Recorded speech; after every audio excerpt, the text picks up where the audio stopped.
బ్రిటన్‌కి కొత్త సమస్యలొస్తున్నాయి. అదేంటంటే ఇతర దేశాల నుండి వచ్చినటువంటి శరణార్థులు చేస్తున్నటువంటి ఘాతుకాలు. అందులో మ్యాన్ ఇదొక అంశం. Man who raped women in front of other passengers on London underground jail అక్కడ అండర్‌గ్రౌండ్ పాసేజ్‌లో ట్రైన్‌లోనే అందరెదురుగుండా 20 ఏళ్ల యువతిని మీద అత్యాచారం చేసినటువంటి దుర్మార్గమైనటువంటి పరిస్థితులు. అంటే బహిరంగ అత్యాచారాలు. అసలు ఎక్కడికి పోతున్నారన్నది అర్థం కానటువంటి పరిస్థితి.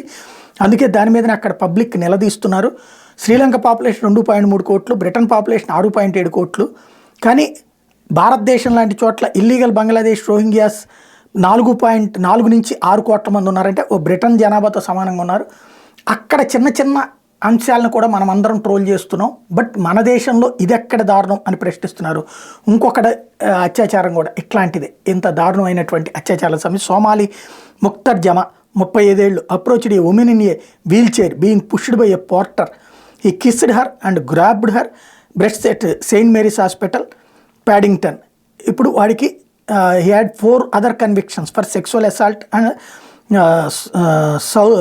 South వార్క్ Crown Court jailed for 1 year. ఇప్పుడు వాడితో పాటుగా 4 జైలుకి పంపించారు. అసలు ఎందుకు ఇట్లా జరుగుతుంది అన్నటువంటిది పెద్ద సమస్య. అక్కడ ఉన్నటువంటి బ్రిటన్లో ఇప్పుడు ఇది ఒక పెద్ద ప్రశ్నార్థకం అవుతుంది.